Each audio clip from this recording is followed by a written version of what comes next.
Good afternoon, folks, and here we are again. After how many weeks? 3 weeks? Yeah, About couple, 3 weeks. 2 to 3 weeks. Yeah. We sort of got a bit not stuck, but we needed to give our brains and our emotions a rest from talking about Adolf Hitler and the Nazis. It certainly made me very depressed. Anyway, so what we're doing today is looking at the myth or the reality of Atlantis. That idea that originated from Athens or Greece and Plato, and what it means in terms of reality and myth. It's a big subject again, so I'll pass you over to Alan for a moment. This was generated for me by an interest in the great myth of Atlantis, which is discussed by Plato in his work Timaeus and Critias. And it's a story that goes right on at and it's Timaeus and Critias is kind of like it's a conversation, and it relates. Basically, they're discussing how basically empires rise and fall in modern society.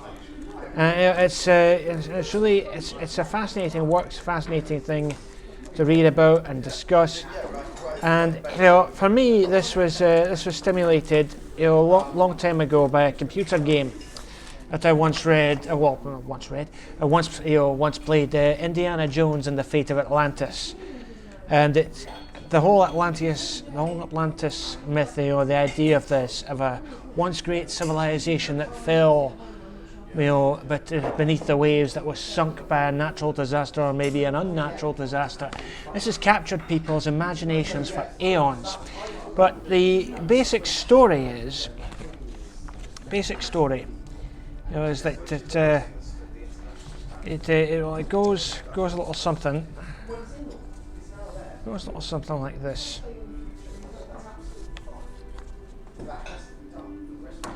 Long ago, there existed an island populated by a noble and powerful race.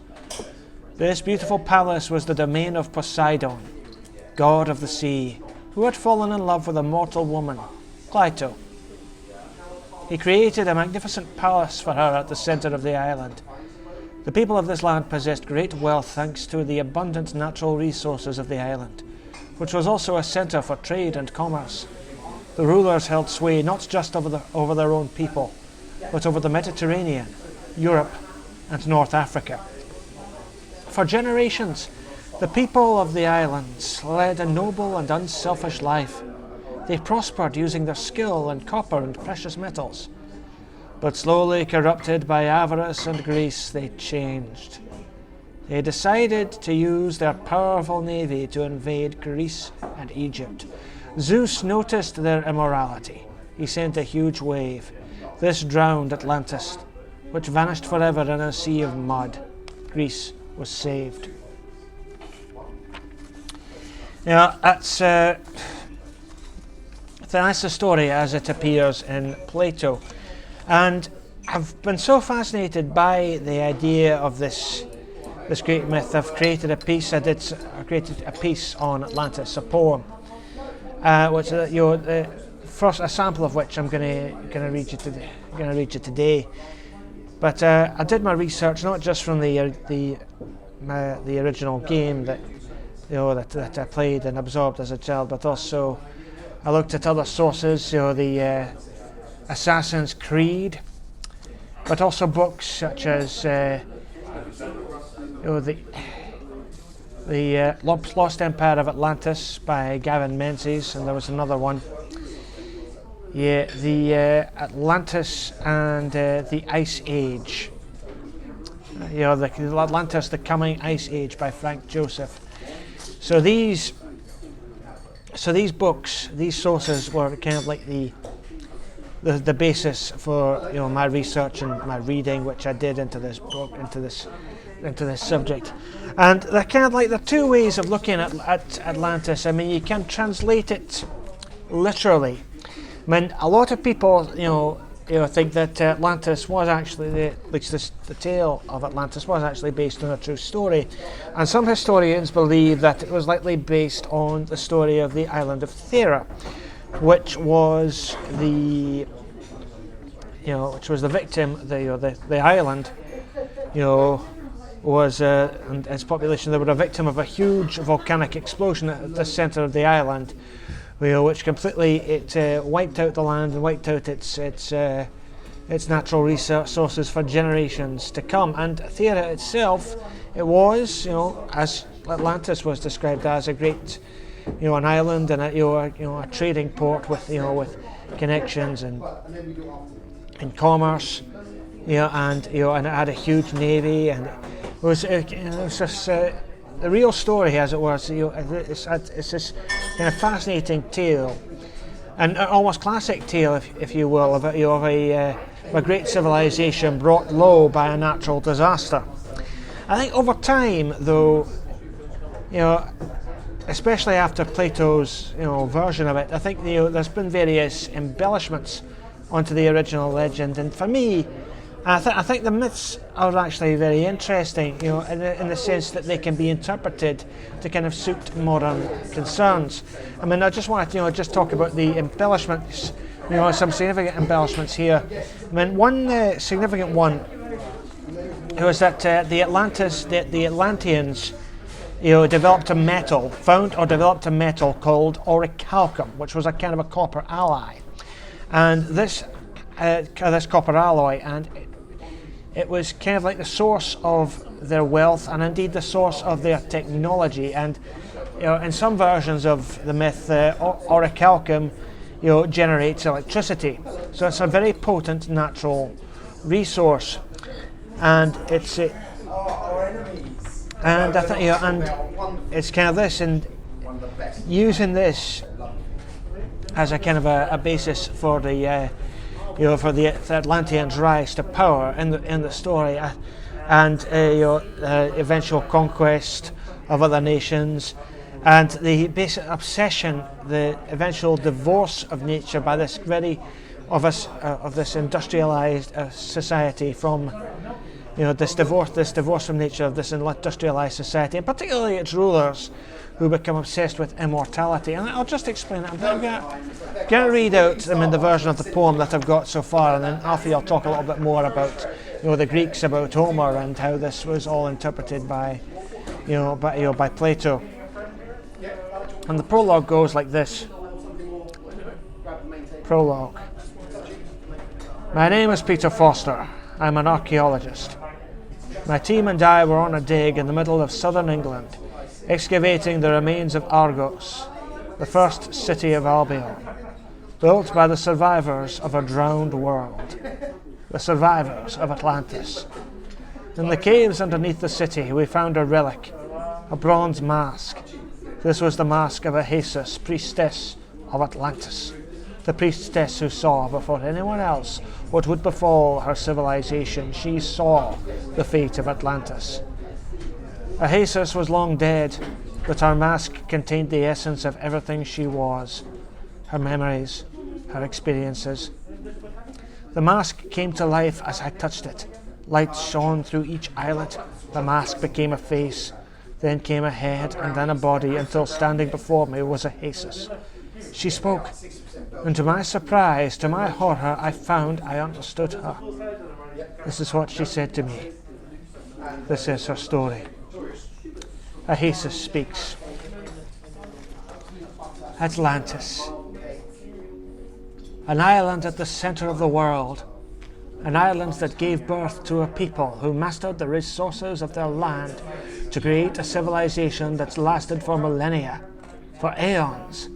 A society built on ideas that respected the natural world, the cycle of the skies and the seas, the land, the stars. For all that lives must die, to be reborn again in new forms, new life. A society that became corrupted, that doomed itself by disrespecting what gave birth to it, ignored the many signs that it had overreached itself, and damned its people by inviting its destruction with the ambitions of its ruling lords, whose appetite for immortality defiled the laws of nature, bringing down a perfect storm that pulled the lands beneath the sea and left its people scattered and lost, but yet determined to survive, to find a place to make their world anew once more. Atlantis was a land where mountain tops loomed high above the jungles and the fields, where animals and flora grew and thrived in precious harmony, enduring storms, the bitter snows and blazing summer heat. This was our land, harsh, beautiful, alive. Atlantis, violent, sensual, untamable.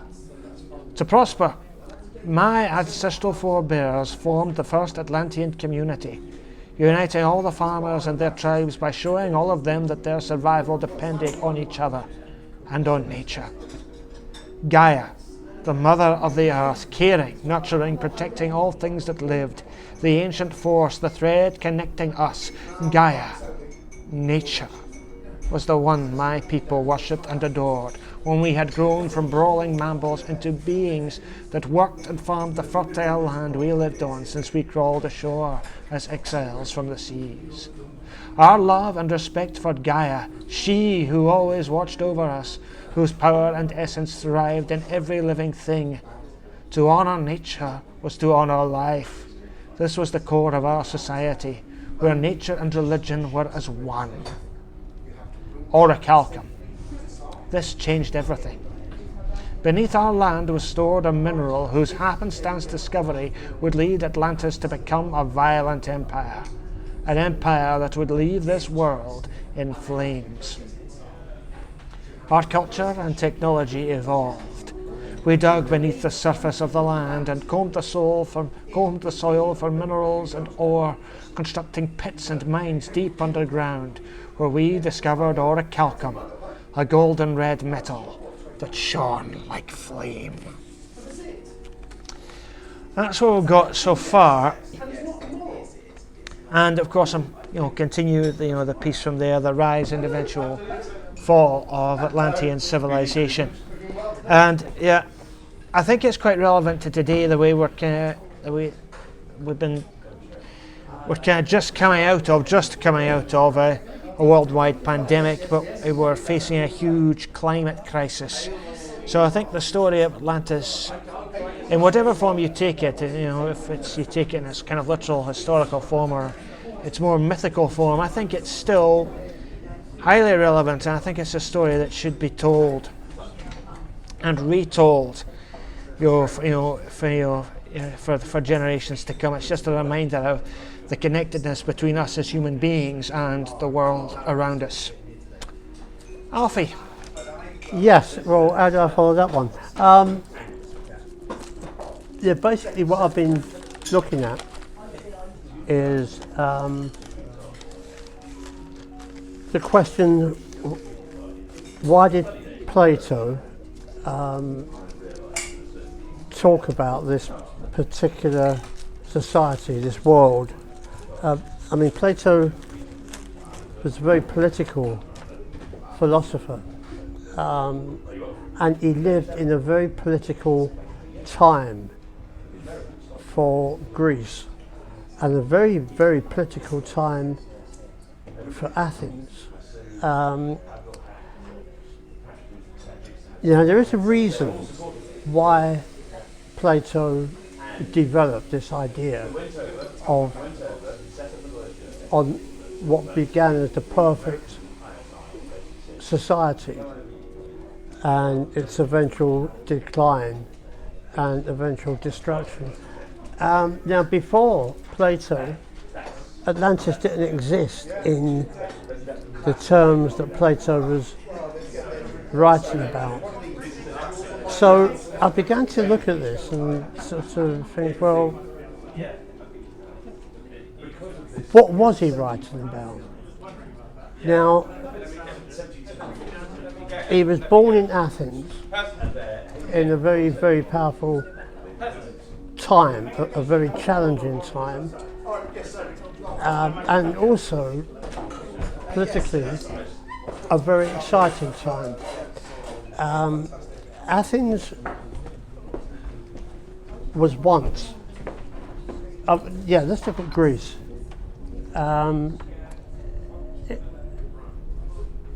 Once it began to form itself into what we know it to be, it was always at war with itself. There was always battles going on between one city-state and another city-state, one idea, another idea. But Athens was a port. It's worth remembering this. It was already expanding outwards, and it gained its reputation from a series of wars with Persia, which I'll leave for another time. So Athens became a sort of dominant city, and for a very small while it was almost reached the peak of cultural superiority over the whole of Greece, the whole of the Greek mainland.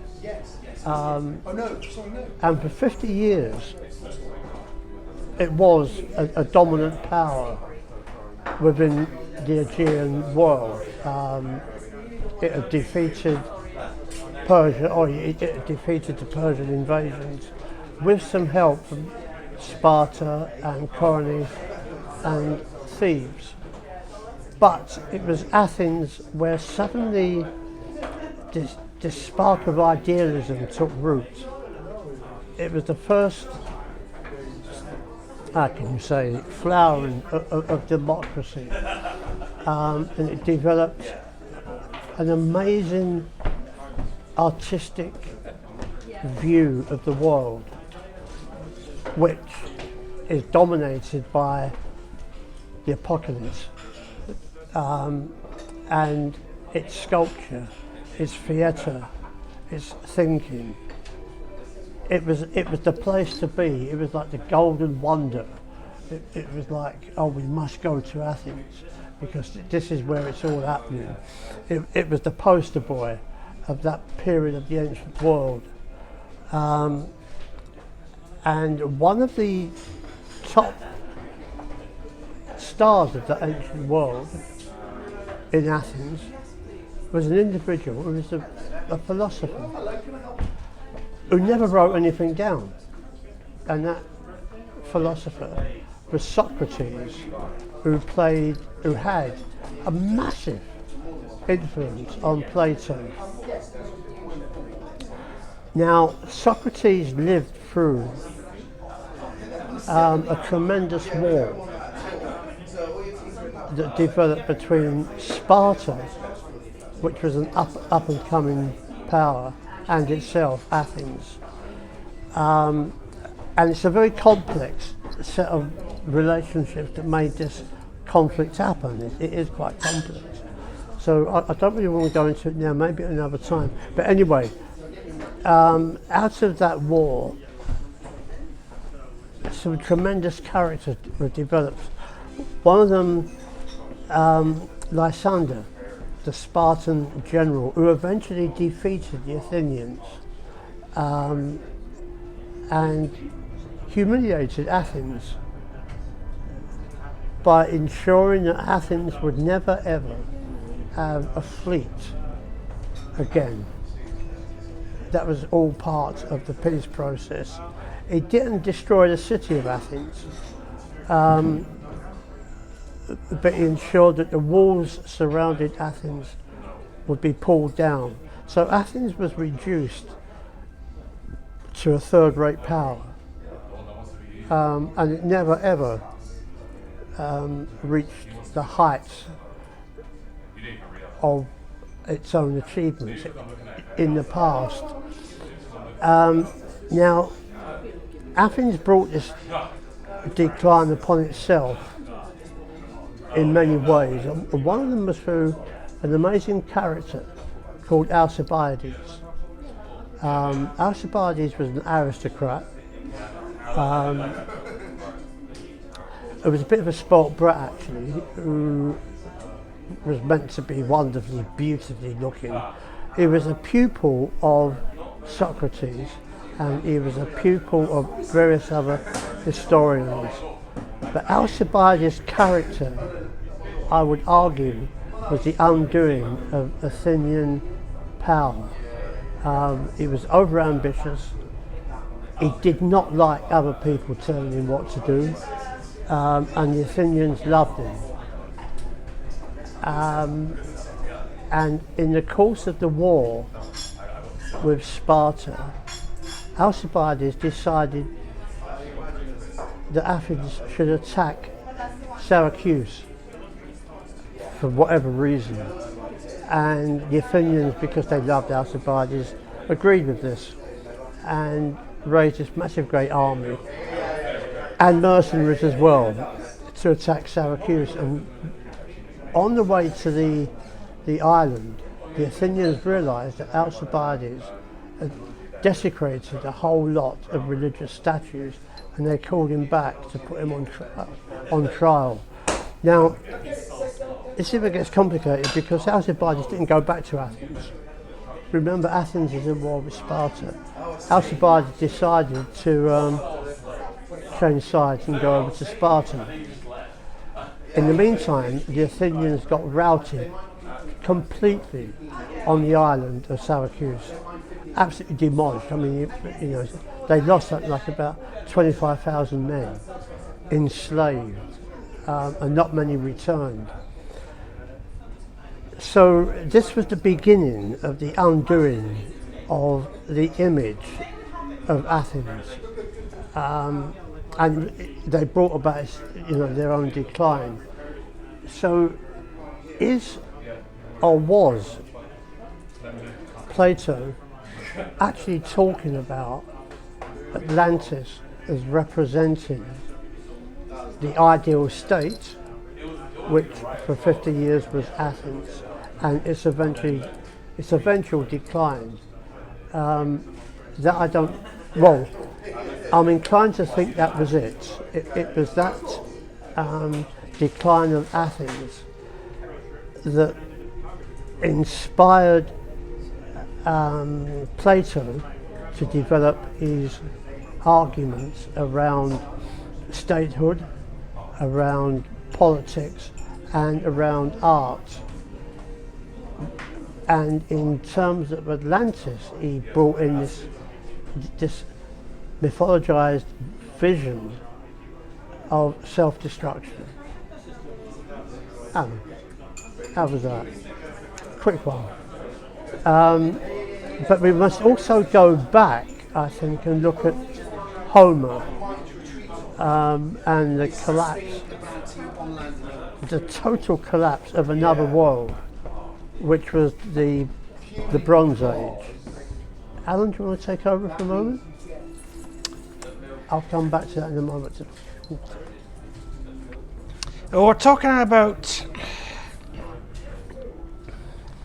yeah, the Bronze Age. I mean, that's one of these societies, you know, that doesn't exist anymore. I mean, in the Lost Empire of Atlantis, the author makes the point that there are far more societies that have flourished and winked out of existence than are alive today, and, you know, almost decline and fall is kind of inevitable. I mean, it's the nature of us as human beings, the nature of life itself. You know, we are born, we mature, we grow old, we die. Yeah, and I think, you know, kind of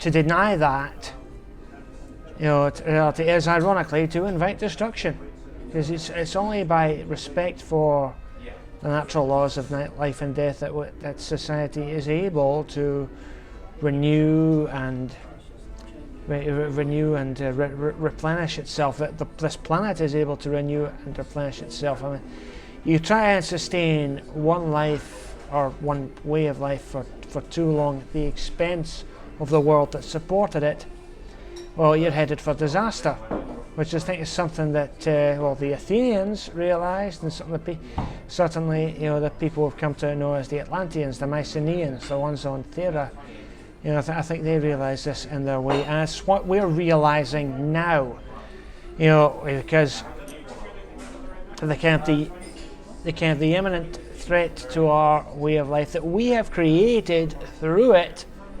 We have created the threat that faces us, climate, man-made climate change, and also some geological shortages of the resources that have helped sustain us: oil, gas, petroleum, and so forth. And it's these kind of combined things that have basically coming back to kind of haunt us in a huge way. And I think when I'm talking about like the lords of Atlantis, seeking immortality at the expense of the populace, we've been seeing that in the past few weeks, with billionaires heading to space, whilst the rest of us are kind of enduring this pandemic and a whole lot worse. We're seeing what's happening right now in Kabul with the Taliban taking over, and people who are the women and the whose livelihoods are under threat because of just the religious and kind of the misogynistic nature of the Taliban. You're basically seeking out. You're a tiny minority of people who are enriching themselves at the expense of everybody else, and it is leading us all to disaster. Now, what is it that we say about history? Okay, what we learn from history is that we do not learn from history, and it's just right. But I think that kind of speaks to the kind of the nature of knowledge itself, and that knowledge is very hard to gain, but by that same token, it is very easily lost.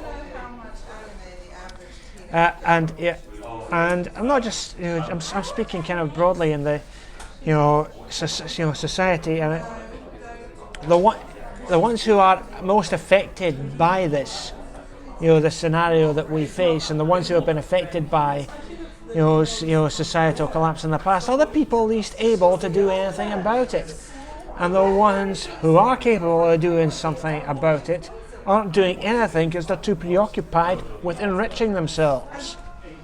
This is the great central paradox that is facing us today. It's absolutely infuriating. Yeah, I want to talk about Homer for a moment. Absolutely, go right back to it. You're kind of like the Homeric expert. Yeah. So. Homer, as we know, wrote the Iliad and the Odyssey. And until about 100 years ago, the Iliad was a myth. It was a story, a great myth, and a great story. It had no basis in reality whatsoever. Until a very wealthy German was obsessed by the myth, and he decided to fund himself and his wife to see if ever this myth was true. And he began to seek out Troy. And lo and behold, the myth became a reality. Troy was real. It existed. And so this sort of amateur millionaire archaeologist, once he discovered Troy, he went another stage further and said, hang about, if Troy exists, so did this other world, this Mycenaean world, which was considered to be a myth, and blah blah blah, another myth, another story, and he discovered this world did exist. And this focused people's minds on the Bronze Age kingdoms, the Bronze Age world that Homer is talking about. Now, I'll move forward a bit. Homer described a war between Troy and Mycenaean Greece. All the other elements in that are parts of an oral tradition. You can trace them all over the place, they're there. But this war actually took place, Troy was defeated, but what happened afterwards? Now, we look at that world, we look at the Bronze Age world, and this was a world a bit like Athens. It was totally confident, absolutely confident in its own ability to live forever. It was, the mere thought that this world, with great empires, with an abundance of trade, goods, food, dare I say, happiness, it would last forever. It would never ever disappear. It can only get better, basically. And it was Babylonia, Egypt, Assyria, and the Hittite Empire up in Turkey. And notice this, there was all in one particular area, and then another particular area was the Mycenaean culture, which is across the sea in the Aegean world, on the shores and the land of Greece. It vanished. It disappeared. Poof. What was going to last forever collapsed. Why? Was it through war? No, it wasn't. It was because that world still exists on the tectonic plates. It's one of the most fertile grounds for earthquakes and volcanoes. And archaeological evidence has now dug up all the fragments, all the remains of various earthquakes, various volcanic eruptions that took place over a period of about 200 years. And if you imagine it, those volcanic eruptions, earthquakes, will have disrupted the whole of that world. On a very small level it started, because you have a volcano going off, bang, what happens? You have everything we know about volcanoes now. Trade would have been disrupted, people's ideas of themselves would have been disrupted. Earthquakes, what would have happened? The earth would have shifted, walls would have fallen down, fires would have taken place, people would have been on the move, seeking safety in other lands, famine would have taken over, famine and disease would have taken over. Now this was happening in a world that thought you could never collapse at all, and within a short amount of time it had vanished. It had left nothing but ruins and also forgetfulness, except in Egypt, it was keeping records. All these great empires, they did collapse, they declined, and other tribes moved in, took over and become either powerful, settled down, or they moved on. In Greece, where the Mycenaean Empire of culture had grown and developed and become powerful, in Greece, something quite unique happened. It vanished. It disappeared. For 400 years, Greece became a backwater. Nobody bothered to visit Greece. They didn't go on holidays in those days. Nobody bothered with Greece at all. Other empires began to develop and grow, other cultures developed and grow. But for 400 years, Greece remained silent. In terms of cultures and in terms of mythology, the culture and the mythology was kept alive in Greece by travellers, by minstrels who told stories, and they told stories about this fabulous land, this fabulous world that took place 400 years ago. And that world helped, through myth, through storytelling and through writing, and then through drama, that world began to impact upon the consciousness of the emerging Greek city-states. And Homer's genius was he captured that, and I think more so in the Iliad than anything else. The Odyssey is more about the journeys around the Black Sea and the Aegean. But it's worth remembering that the world of the Bronze Age was not destroyed by warfare, it was destroyed by nature. That is the thing that is now becoming quite prominent in a lot of the archaeological, historical digs and sites that are coming, that are coming to light. And it did not take long for that world to vanish. Once it went, other tribes, other movements of people came in certainly. But it's something that we have to remember. How fragile is our world? What we're surrounded by now can easily disappear, and we don't believe it. We don't believe it. And another thing about the Bronze Age world, with all these natural calamities came plagues and disease, which weren't there before. So it's this sort of.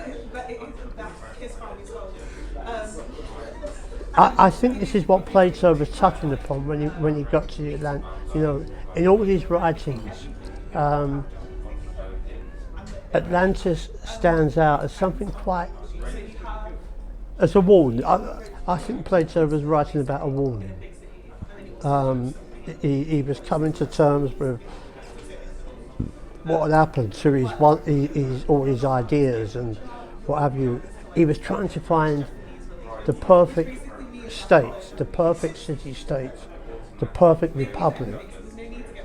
But it was also putting into those ideas, be careful, be very, very careful. It's a bit like the Romans in their triumphs when they used to sort of conquer another territory, and the conquering general hero would return to Rome in triumph on his chariot, and at the back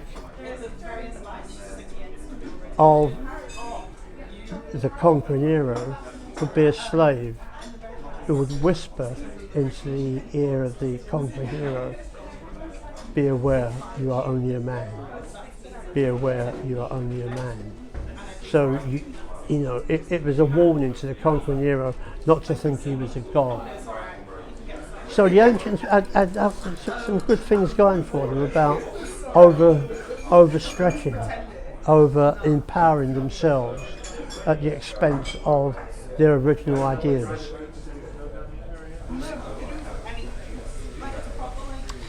Right. That's what it does. I mean, it's. We don't, as Alan said, we don't learn much from history. We really don't.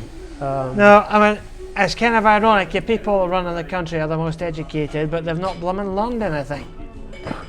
Well, are they educated?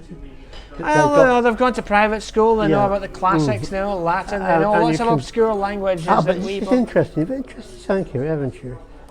Yes, they all went to the private schools and what have you, but they all believe they're entitled.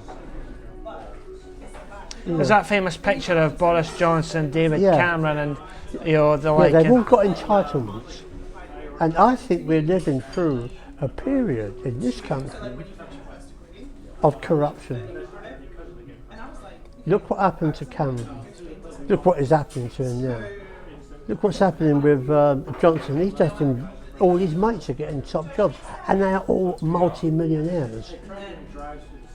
So they all went to the same school, they all work in the same circles, they all mouth off the same ideas, but all the time they are raking in a fortune.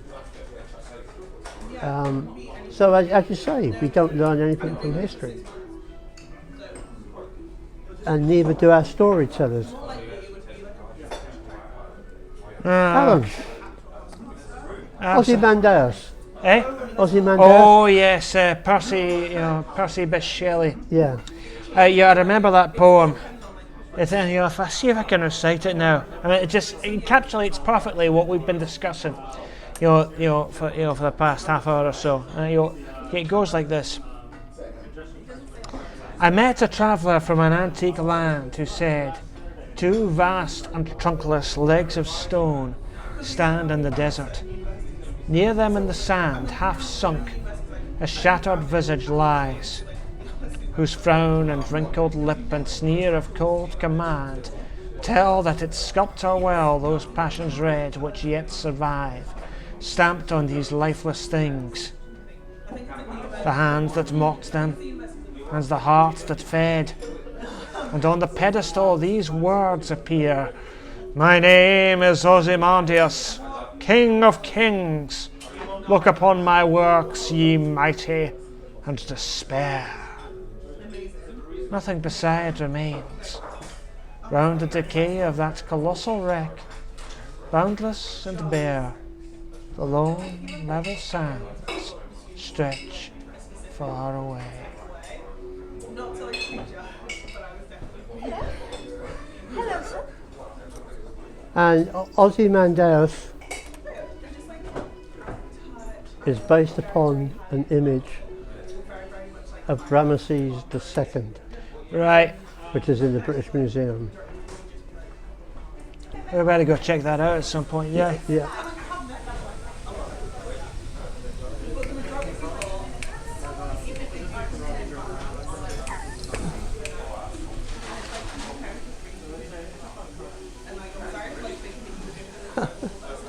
Yeah, and it's all fascinating the way that history seems to come full circle. You know, Freddie, though and the cycles of life. I mean, if we don't respect the cycles of life, we will be trapped on our own cycle of kind of empire and destruction, as a society, of course. I mean, we can kind of face that individually as well. You know, that as empires were on that cycle. But anyway, that's a good place to end it. And okay, my name's Alan English, Yes. and this is Alfie Pritchard. So thank you very much, folks. We're getting there. The end of the world almost, or the end of culture, because we don't listen to the past.